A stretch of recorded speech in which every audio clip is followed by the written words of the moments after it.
Masie, tes yeux des cieux. Monologue. Édition Placenta sous le manteau.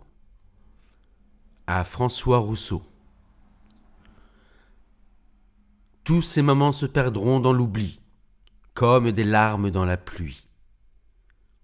Blade Runner, film 1982.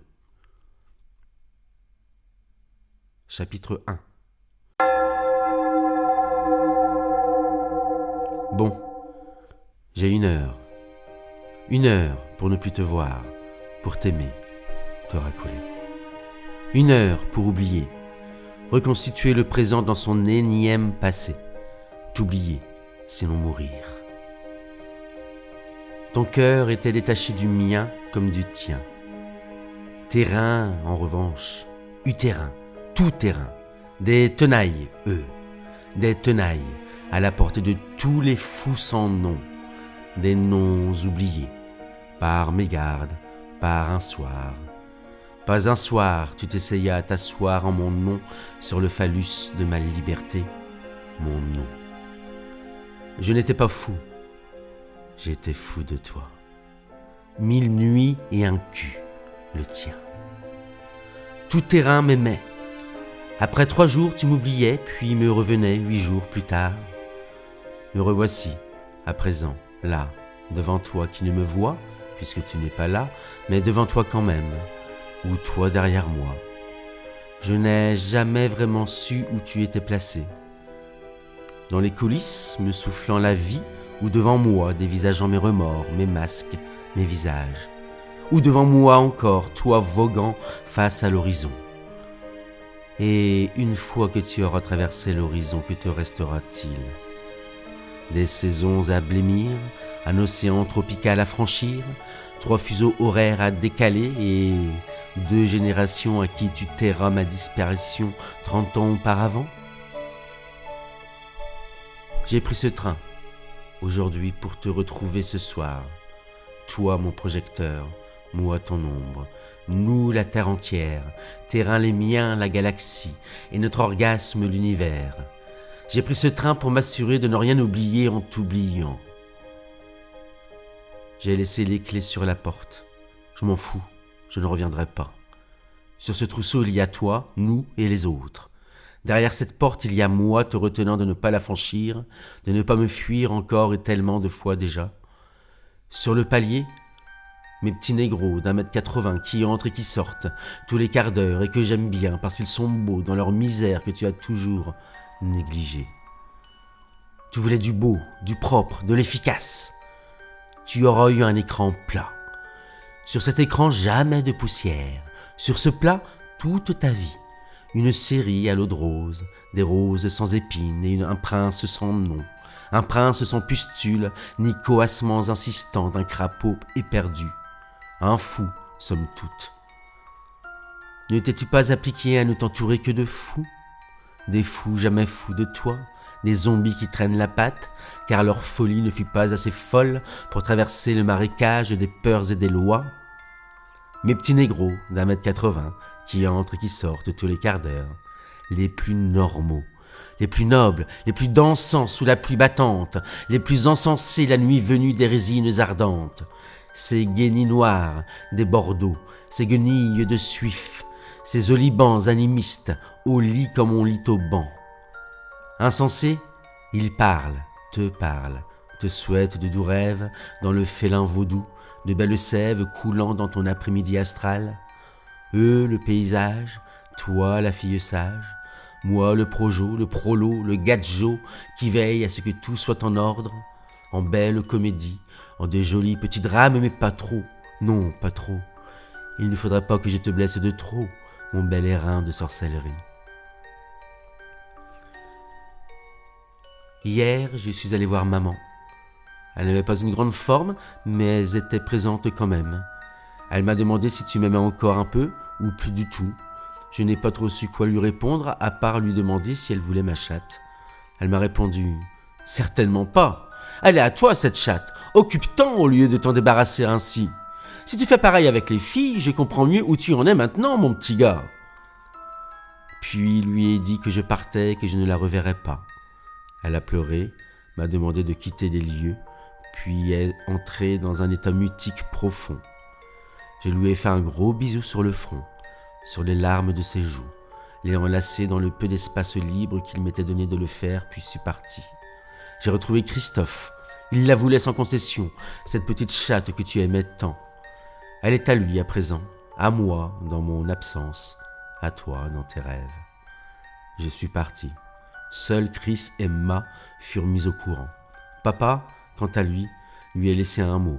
Père, continue à t'occuper des autres comme tu t'es occupé de moi. Besoin de prendre l'air. RDV au paradis. Ton fils, ton unique. Voilà. Enfin libre. Libre comme l'air. Celui du printemps qui vient peigner les herbes folles, renifler les menthes berbères, adorer de nouveaux barbares. Je regarde ma direction et m'aperçois que je n'en ai aucune. J'aime cela. J'ai un peu de maille en liquide, une carte bancaire avec 1000 balles, ma tabatière bien scellée, les yeux dans mon cœur et mon cœur sur ceux du monde. Quel monde adviendra-t-il? Celui de la routine passée où l'on pensait avec obsession, ou celui où le temps de penser n'est plus? Penser. Quel abject mot! Quand on inverse les 2 syllabes de cet infinitif, cela donne serpent. Certains, je les entends déjà, me diront « Mais non, voyons, pourquoi donc te tortues tant la pensée ?» Penser, c'est penser, ce merveilleux acte de soigner par la pensée, de mettre une compresse en forme de mot sur les bobos de l'esprit de l'autre. Ah, l'autre avec un grand A, comme l'amour, comme par hasard. Le hasard, au moins, lui possède un H, plus subtil le H que cette A que tu prends en pleine figure. Cette A, cette genèse de l'alphabet, cette A de l'Adam du mot. Et hop, on retrouve notre serpent. Adam, genèse, serpent. Et si Ève s'était simplement entichée du serpent pour penser? Dans le mot paradis, il y a dira pas. Tu ne diras pas. Songeur, n'est-ce pas? Tu ne diras pas quoi? Ta pensée? Cet acte odieux de porter tous les mots avant que celles-ci nous parviennent erronées? Peut-être d'ailleurs que le problème n'est pas celui de penser, mais ceux qui la servent pour l'exprimer, les mots. Oui, ce sont eux les coupables. La pensée, une fois parasitée par tous les mots du monde, se retrouve prise en otage, pleine de bubons, telle une peste sans nom. Suis-je quand je pense ou quand je parle? Tout ce torrent alphabétique me noie systématiquement dans l'océan de mon esprit. Le mot sert la pensée l'esprit. Or, je veux conserver mon esprit, retrouver sa beauté native et mature qui m'attire. Aussi ne penserai-je plus, mais me laisserai dévoiler par les vibrations de mon esprit. Si les mots savent être beaux, c'est parce qu'ils sont d'abord une musique avant d'être une définition.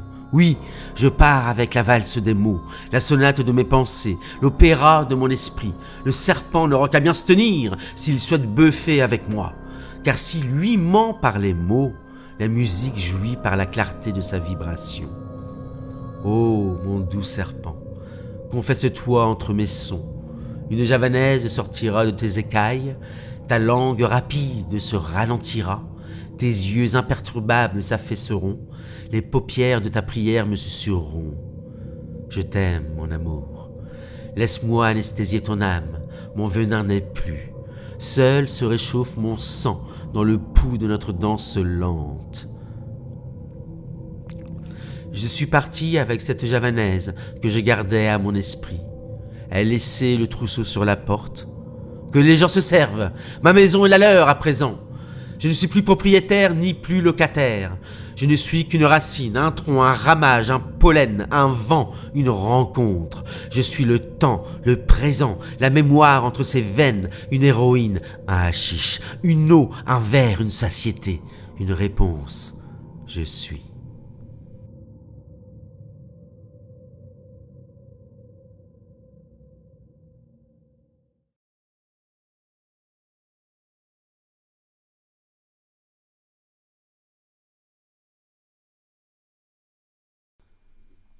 Chapitre 2. Je marche en direction de la gare. Des esprits me regardent. Je sens leurs mots, leurs pensées. Leur musique est un peu fade. Ils sont affairés à flairer le cul, à boire le soda, à avaler le feuilleté. Leur musique est un peu fade. Peut-être n'ont-ils plus la foi. Moi je l'ai. Je me détacherai de toutes ces friandises qui font la loi en nous faisant déjeuner. Oui, par défaut nous jeûnons, ensuite déjeunons. Arrive le soir et sa débauche, après nous être fait embaucher. Je mets mon esprit au chômage. Ces indemnités seront calculées selon les maux, les hématomes du passé à avoir trop pensé et surtout mal pensé. Si je me dois de repenser, je le ferai sans cirrhose de l'âme. Osera-t-elle se vêtir de rose et écarter son peuplier ? Si peu, me dira-t-elle les jambes en grand écart. Je marche en direction de la gare. Les esprits lassés entre eux se tiennent la main sans vraiment se tenir la main, les coudes les serrés, les bœufs loin des charrues. Mais ils baisent, et ça, paraît-il que c'est drôlement bien. Je ne baisserai pas mon froc, ne boufferai pas mon fric, ne ferai pas de troc, ni ne tiendrai ma trique.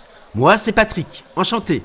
Ma chatte s'appelait Kléber, ma femme, Yannick. Drôle de blase pour une beauté pourtant si genrée. J'en ris comme j'en pleure. Je décide de ne plus pleurer, de ne plus joindre mes larmes aux gènes de mon crime, aux lacrymaux du CRS. Je décide de me diriger vers la gare. Je suis arrivé. Le train s'en est allé. J'irai donc à pieds joints et mains liés, dans ce fourre-tout de mon grenier, dans mes sentines vidées de leur fût, mes rues étroites, mes culs de sac. Mon assemblée sera mon zinc, sur laquelle je m'étalerai pour mieux nous étiler autour d'une bleuse absinthe, d'une suze d'hiver, d'un bire, d'une gentiane. Le train s'en est allé et je suis resté. Je suis déjà bourré par toutes les venelles de mon âme, tunnel sans fin, underground sans station ni arrêt. Moi c'est Patrick, enchanté. Je me répète, mais je suis comme ça. Une double barre de mesure aux répétitions ad libitum, de ster pater patibulum, patibulaire et patatrum. Que disais-je ? Ah oui, partir loin, à rebours de Yannick, de son horizon sans ronce, de mon précipice plein d'urine. Kléber doit être heureuse auprès de Chris qui la dorlote. Papa doit être au potager, maman devant Derrick. Il est 23h. Je suis fatigué. Je vais peut-être rentrer, non ?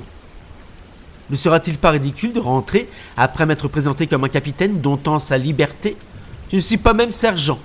Un déserteur. Voilà ce que je suis. Oui, un déserteur. Au moins, je ne risque pas d'être dictateur. C'est déjà ça. Je déserte la force à me maintenir éveillé. Je dormirai dehors, sur la géode du ciel. Il n'y fait pas trop froid, ça devrait aller. J'ai repéré 2 beaux troncs d'arbres enlacés dans le parc qui jouxte la gare. Je m'y glisserai discrètement et me laisserai border par les lourdes paupières du vent du soir, qui fera clignoter 2-3 réverbères de la cité bien gardée.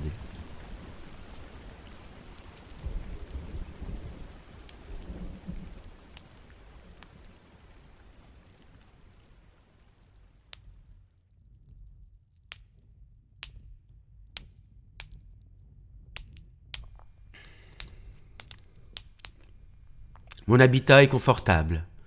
Il n'y a pas de table, de chaise, mais il y a toi, moi, tels mes 2 troncs noués entre lesquels je respire une dernière fois en pensant à toi, étranglé par le boa d'écorce qui m'enduit de sa sève odorante et collante. Nous sommes le couvre-chef du petit prince, mon aimé. Sauf que toi ne m'as pas étouffé, mais avalé tout rond. Je suis l'éléphant et toi le boa. Le petit prince et sa cape parée d'étoiles peuvent enfin faire le grand saut dans la nuit éternelle. Car n'est-il pas là une nuit pleine de grâce, où l'heure y saigne toutes ses entrailles, où le Seigneur avorte les révolutions de la terre qui s'éloigne encore un peu plus de son étoile. Elle s'endort dans le froid de la mort, le givre du dernier rêve. Là-bas, les neiges éternelles, toi le boa, moi l'éléphant, nous le couvre-chef, vous le petit prince, Yannick, Patrick, Kléber, je m'endors, je... Bien sûr, oui, mes papiers, j'ai papier, je perds pied, oui, veuillez m'excuser, pas mes pieds, non, mes papiers, oui, tout de suite mon colonel, pardon ? Non, je ne me moque pas, simplement je me réveille, il me faut un temps, un café, une aubergine ou un poivron, mais laissez-moi le temps de mieux vous identifier. Oui, ça vient, mes papiers, là, tenez, je circule, ok, je circule. Pardonnez-moi, mais j'aurais une requête. J'ai perdu ma femme. Pourriez-vous la retrouver ? Oui, ma femme. Elle n'a pas les clés de mon cœur, alors elle ne peut pas entrer à la maison. Ok, je circule. Toujours là, vous surveillez plutôt que vous veillez, vous ordonnez au lieu de vous donner, vous faire déguerpir et après, guerre pire. Moi je veux juste récupérer ma femme. Bon, j'ai dit que je l'oubliais, que je la laissais dans le caniveau de sa fuite. Je suis sur mes deux pattes, les chines droites, le poitrail bombé, l'esprit redressé. Le train. J'oubliais mon idée de départ. Le train. Prenons le train. Il est 7h30. Le train passe à -10. Je ne le louperai pas cette fois. Alors, avant, je file au point relais me prendre un espresso bien salé, un croissant tout frisé et... J'oubliais. Je me roule la plus belle des cigarettes. Aussi belle que la bruneur de ma peau, la blondeur de mon sourire, la verdure de mon visage. Paysage roux, pâturage bleu, maisonnée fuchsia, un Gauguin, du pur fauve. Van Gogh, l'esprit raccourci à gauche avec un pansement ou un pense-bête. C'était mon autoportrait. Je ne le porterai pas tous les jours, mais aujourd'hui il est ainsi, carrié par la rouille d'exister, épongé au lichen, laqué à ma sueur de térébenthine. Le train, quai 3, j'y suis, il est là, il m'attend, ma tige de Havane que je jette comme un bohémien. Partons loin d'ici, je ne reviendrai pas ni ne me retournerai. Les yeux jamais derrière, l'horizon toujours devant, face à moi, au même niveau que la pupille perçante. Je suis là, je suis à toi, je me jette dans tes bras, femme de ma liberté, ode de mon état mûr. Je suis à toi, âme non athée, hostie fondante sous le palais de mon premier repas, de mes premiers pas.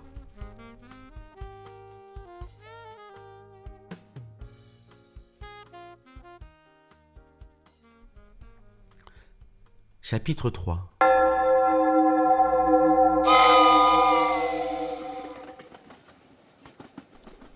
Bonjour, mademoiselle. Ma destination ? Je ne sais pas. Je vous laisse trouver mon chemin. Vous avez, pour ainsi dire, ma vie entre vos mains. Oui, vos mains. Vos mains sont-elles assez douces pour recueillir ma vie ? Oh ! Vous me demandez si ma vie n'urtiquera pas vos mains ? Vos pas et vos seins seront les miens. Je les oindrai d'huile de lavande, de bigaradier et de sésame. Vous l'offrande aux cheveux brigadiers, aux âmes, etc. Pour tout vous dire, je viens tout juste de naître. Oui, de naître. Je suis né il y a 2 heures. Mes parents ? 2 arbres qui se sont beaucoup aimés pour me concevoir. Mes sages-femmes étaient fagotées en colonel et m'ont ordonné de présenter mon bulletin de naissance afin que je quitte mes parents au plus vite et que j'entame le plus grand voyage de ma vie. Ma première escale, c'est vous. J'aime beaucoup ce nouveau territoire. Où allons-nous ? En Espagne. Pourquoi ne pas préférer l'avion au train ? Oh, vous me flattez. Vous pressentiez ma venue dans cette cabine. Vous êtes né à l'aube ? 2 heures avant mon heure de naissance. La carte de votre ciel astral a donc pour ascendant la fuite. Mourir en enfer pour naître au paradis. Une étrange personne que celle de votre mari. Ligotée, lacérée, dans votre propre maison. Votre cave, ça alors. Curieuse façon de chérir son épouse. Je note en effet ce passage bleuté autour de votre cerne. Je peux vous assurer que mes mains ne se serreront pas en poing et que mes doigts ne formeront pas de lanière pour vous garder auprès de ma haine. Non, je serai un ciel et abriterai votre regard qui battra des ailes et des cils autant qu'il le désirera. Oh, comment pouvez-vous songer déjà aux gros nuages gris ? Savez-vous que le bleu du ciel trône toujours derrière les nuages et non l'inverse ? Aussi serai-je votre azur. Et si parfois préférez-vous quelques persiennes cotonneuses pour vous cacher de moi, alors vous accorderai-je des pluies légères pour ne pas inonder votre cœur infidèle. Pendant ce temps, me divertirai-je à m'offrir le vertige en suivant les cols V des grues du printemps et les marnes vieilles survolées des cols verts. La pluie aura cessé que nous formerons un délicieux arc-en-ciel à votre retour en guise d'alliance pour nos 2 naissances maintenant pubères. Ce contrat vous convient-il ? Oui, tutoyons-nous, vous avez raison. À ce stade de la conversation, il est temps de nous mélanger. La vie ne connaît que le je et le tu, mais ne nous taisons jamais plus. qu'il est un tombeau que celui du silence. Une île, des ailes qui se nouent, nous voyant. Je, tu, il, elle, nous, vous. Conjuguons nos pronoms au présent indiqué. Patrick. Enchanté, Mérédith. Méditons votre Angleterre jusqu'à mon Gibraltar. Faisons taire les angles à terre jusqu'où la nuit se tarde. En gelée de palombe, les anges brasseront la cavatine céleste depuis leur cithare raccordée. Dans 36 heures, nous serons arrivés et je pourrai vous embrasser. Pardon, t'embrasser. J'ai connu cette femme bien plus longtemps que je ne vous le laisse imaginer. Longue, blonde, aux ongles rouges fumant des vogues. Ses yeux mascarés ne laissaient place à aucun autre masque sur son visage anglais. Elle parlait 4 langues, le gallois, le français, l'espagnol et l'arabe. Nous sommes partis de l'île, avons ferré jusqu'à Bayonne, quelques tiges de tabac échangées sur la côte ébouriffée, des huîtres, des bigorneaux, des espadrilles rouges et spelettes, avons pris San Sebastian jusqu'à Madrid, puis Malaga, où nous avons passé la nuit à nous regarder dans le vif des yeux. Son cocard avait disparu. Nous avons fait l'amour, le temps du prochain bus, de minuit à 7 heures, à ne plus surveiller l'heure. Avons lu des livres par milliers, dîné dans les plus grands banquets de rue de la radieuse Espagne, aussi cordes grattées. Des feux de joie, des gitans, des pommes de terre à la peau charnue, comme la couenne rebiquant au son crépitant des braises de l'aube qui pénétrait peu à peu cette folle nuit de projets aboutis. Dormir, dormir, beaucoup dormir, dans le bus nous conduisant jusqu'au terminal de Algeciras. À 10h, le rocher, à 10h20, le dernier baiser. 2 heures plus tard, le sable jaune de la plage d'Alia à Tanger. Des peaux couleur café, torréfiées au soleil magenta, la promesse du couchant, l'Atlas pesant sur lui tous les espoirs des Hespérides.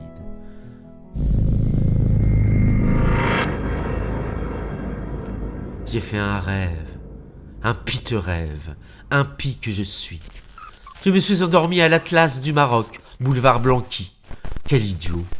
J'aurais dû me douter que je n'étais jamais sorti, que ce train ne fut pas le mien, Mérédith non plus dans mes bagages, Dahlia le cocktail de couleur jaune sable que l'on me servit au moment du couscous.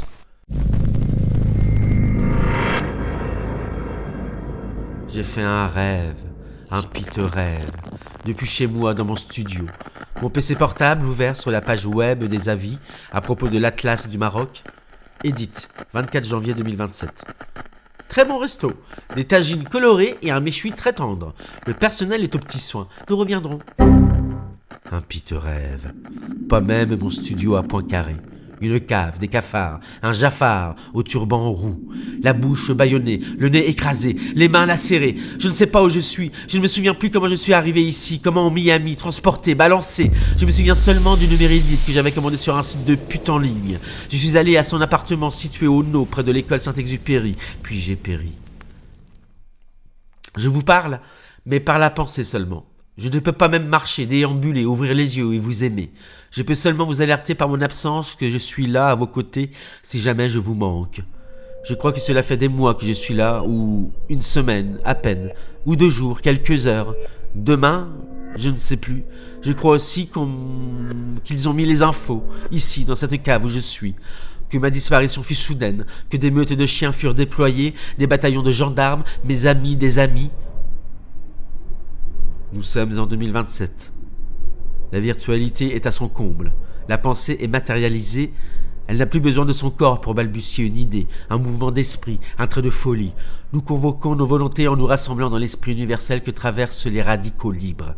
L'air est le liant, il a la glace sans teint derrière laquelle nous restons éteints pour ne pas effrayer vous autres, créatures naïves pleines de possessions et de dérives.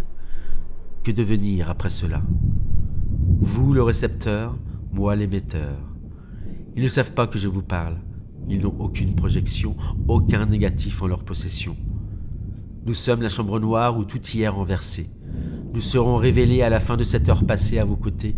J'ai mis dans ma pensée un espace vide, parasitant toute intrusion pour la capter. Seul vous êtes en mesure de la réceptionner. Sauvez-moi, s'il vous plaît. Je ne veux plus périr. Personne ne le veut.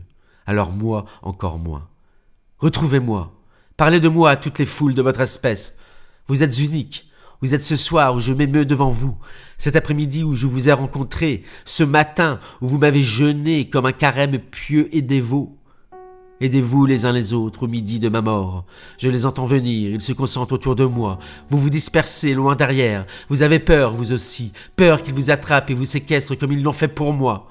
Vous savez que ma pensée est vôtre et qu'à partir de ce déluge, vous ne pourrez plus vous échapper. Cette salle, ce cube, ces fauteuils en feutre, ces néons calfeutrés dans l'obscurité, vous ne pourrez plus vous échapper. Vous êtes moi, je suis vous. Nous sommes perdus et pendus à cette petite sphère minuscule que l'on appelle l'atome, ce petit point bleu isolé, ignoré de toutes les civilisations, de tous les esprits, de tous les mots. Des petits princes et sa robe d'épines hautaines, cet aviateur échoué, témoin humain de la chute de sable dans le temps sans fond, sans fin, sans plafond ni abat-jour, emprisonnés à jamais dans ce chapeau en écailles de bois. Nous étions l'éléphant, nous sommes maintenant la peau du chat qui sèche sur les bateaux du Mékong. Rives endormies, prières ensevelies, neiges et vents qui assèchent nos feux, affament nos mélancolies. Nous sommes arrivés au moment où l'on meurt et où l'on ne peut plus se retourner. Nous sommes déjà morts, avant même que cet acte de penser, de parler, de bêler eût été prononcé. Le rideau écharpé, la scène non conçue, les costumes ni cousus, l'enfant sans la tétée. Nous sommes avant le cosmos, nous sommes au paradis fœtal. Des éclairs le traversent, des berceaux sonores à peine chuchotés, des hommes indéfinis en lambeaux de femmes, des esclaves ni dieu ni maître appréciant le départ, ces caravanes de monolithes migrant dans des cavités justes ébauchées au fusain de la nuit. Le jour point, c'est la nuit qui se brosse un matin d'ignorance.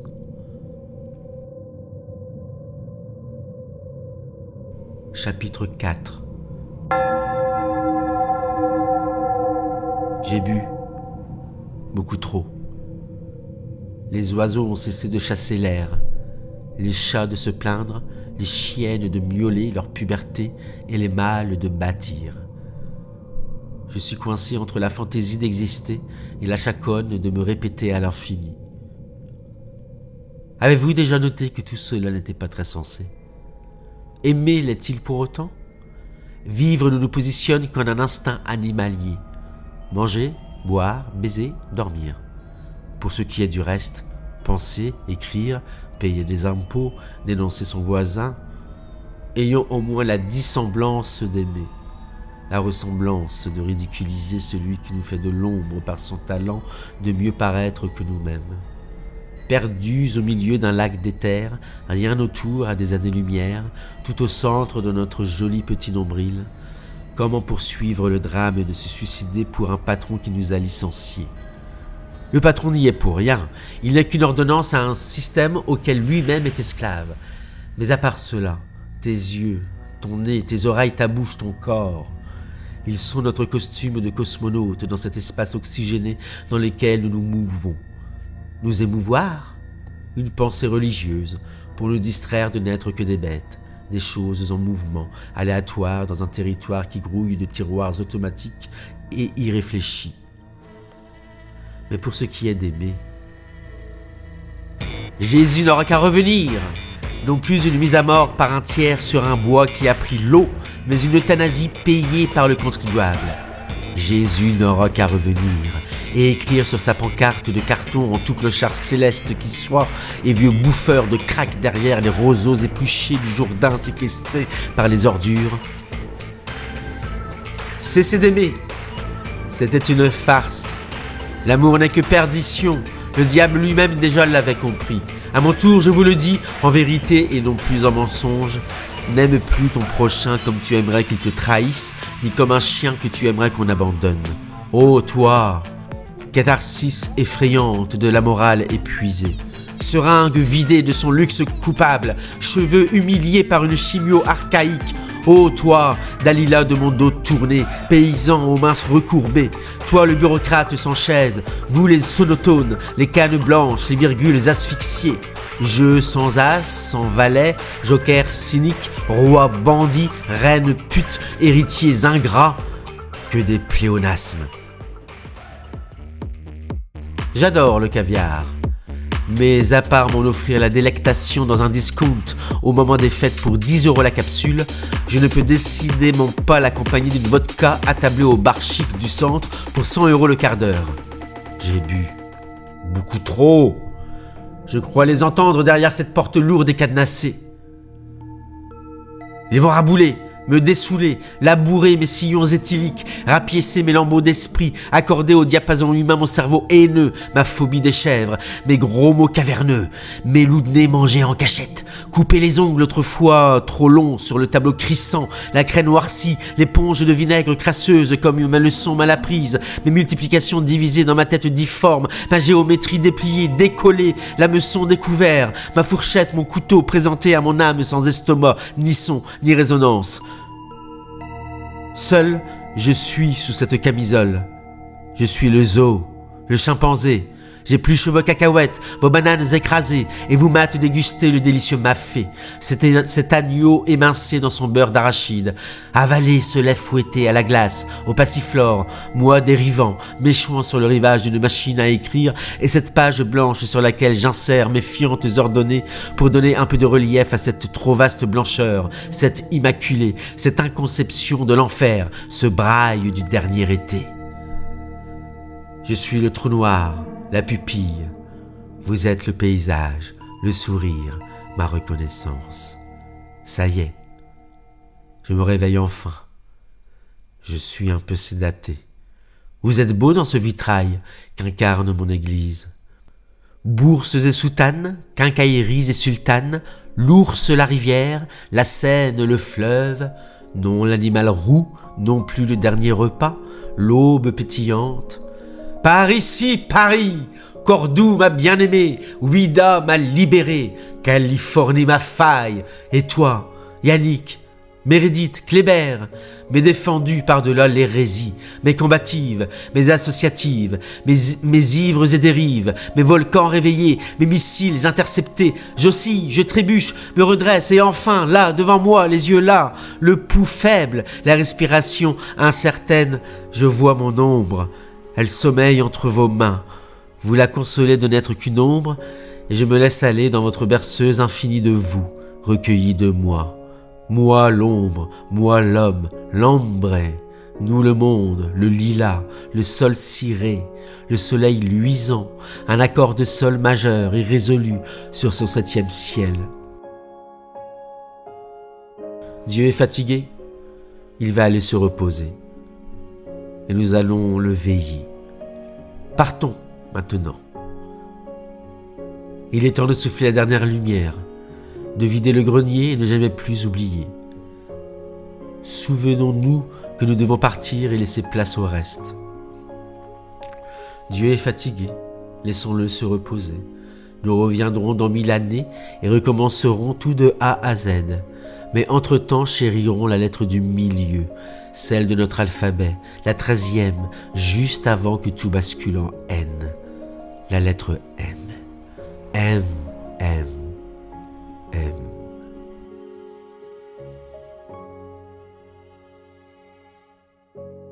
Chapitre 5. Bonjour, vous pouvez vous asseoir. Ouvrez vos manuels à la page 56. Toi, le blanc, commence à lire. De nombreuses villes ont péri. C'était le temps des barbares, des enfants illettrés, des Russes oubliés. Il y avait un État qui était composé de 50 autres États. Ces États libres avaient été envahis il y avait bien plus longtemps encore par des hommes qui avaient quitté leur terre qui ne leur convenait plus. L'herbe était plus verte ailleurs. Après avoir longtemps migré, ils ont découvert ce grand État qu'ils ont ravagé ensuite. Les peuples autochtones qui l'occupaient ont dû soit quitter les lieux, soit prier le nouveau Dieu qui leur fut présenté de force par les migrants. Un Dieu invincible, fait de nuées et d'éternité. Ensuite, voyant que les autochtones préféraient en secret célébrer leurs dieux ancestraux, les migrants du continent lointain sont allés chercher des peuples à la peau sombre, à peine visibles la nuit, mais si éclatantes à la lumière du jour. Eux étaient issus d'un autre grand continent, Les propres chefs de ces peuples invisibles la nuit les ont vendus pour quelques or et argent aux migrants déracinés, s'ennuyant des habitants natifs du grand État. Les ombres de la nuit ont séjourné main dans la main aux côtés des autochtones et des déracinés. 50 États sont nés au fil des années, puis 2 siècles plus tard, tout avait disparu. Aujourd'hui, nous témoignons de l'existence de ces cités perdues, les ombres, les nuages rouges, les blancs livides et les ors. Je te remercie, le blanc. Vous pouvez à présent prendre vos cahiers et écrire. Ce qu'il y a dans les livres est ce qu'il y a dans les espoirs. Ce qu'il y a dans les livres est ce qu'il y a dans les mensonges. Il peut y avoir plusieurs histoires, comme un État peut contenir plusieurs États, mais il restera toujours un livre unique, une unique histoire, un unique territoire pour rassembler tous ces débats. Fermez les guillemets. Ce que je viens de vous demander de lire puis d'écrire a été inventé de toutes pièces. L'auteur, aussi anonyme que moi. Je n'existe pas, vous non plus. On ne s'est jamais vu. Vous pouvez quitter cette salle. Vous trouverez au rez-de-chaussée central des viennoiseries tout juste sorties du four. Servez-vous. Elles sont aussi gratuites que ce monde dans lequel nous vivons. Saluez Berthe pour moi, celle qui les réchauffe. Bonnes vacances, bonne lecture, bon jeu. Je vous remercie pour votre attention. Je suis parti et les ai laissés. J'ai retrouvé ma femme enceinte de 3 mois. Mon chien Gustave était mourant. Faut dire aussi qu'il était bien vieux. Nous l'avons, ma femme et moi, pas quitté d'une semelle. Après l'avoir fait piquer, après ces longs mois de vacances entre ma femme et moi et le petit qui allait pointer le bout de son nez, j'ai fait ma rentrée en septembre. J'ai fait 20 autres rentrées en septembre en additionnant chaque année suivante. Justin avait 20 ans. Il était aussi beau que sa mère et aussi libre que son père. Moi, c'est Patrick, enchanté. Meredith a pris un coup de vieux, mais elle me plaît toujours autant. Son petit accent so british me fait toujours le même effet. Il y a 30 ans, quand j'avais 30 ans, après l'avoir quittée à l'embarcadère de Gibraltar, je l'ai retrouvée à mon retour en Grèce. Elle avait la peau si hâlée du soleil hellénique. C'est là que nous avons décidé de vivre ensemble. Nous avons passé 10 ans à découvrir les peuples de la terre. Puis nous nous sommes rangés. J'ai trouvé ce poste de français et de philo. Quant à elle, elle avait repris ses pinceaux de jeunesse et s'était acharnée corps et âme à devenir une des meilleures plasticiennes de son pays. Elle était très reconnue, et l'est encore. Aujourd'hui, Justin est bien grand. Ma femme est au jardin, et moi je rêvasse. J'imagine que ces innombrables vies que j'ai eues et aurais pu avoir. Mais celle que je préfère est celle que je vis auprès de mon fils, sa petite sœur et mon épouse. Il est tard. Il nous faut dormir, n'est-ce pas? Aujourd'hui est un jour bon. Je suis au crépuscule de ma vie. Mon aube nouvelle, mon aulne sous lequel je suis abrité perd ses feuilles, ma femme ses cheveux, mon fils et ma fille leurs 2 parents. C'est l'été indien pour eux, l'hiver confit pour Meredith et moi. Je peux mourir tranquille. Ma vie fut bonne, mes lieux savoureux, mes audiences attentives. Allez vous coucher vous aussi. Vous voyez bien que nous ne sommes pas seuls. Il y en a plein d'autres des comme nous, c'est-à-dire des forces mouvantes qui s'émeuvent pour un rien et bâtissent pour un tout. Il est beau notre royaume, aussi beau que celui décrit avec fidélité dans l'incipit de notre existence passée entre ces livres ornés des plus belles calligraphies, de droite à gauche, de haut en bas, de gauche à droite, de terres poussiéreuses dessinées au doigt, de grottes éternelles tatouées à la cendre animale, de ces robots instruits qui aujourd'hui mesurent le talent de notre existence expressive et savante. Buvons un thé, levons la tête un petit peu, et fermons les yeux loin dans les cieux. Rideau.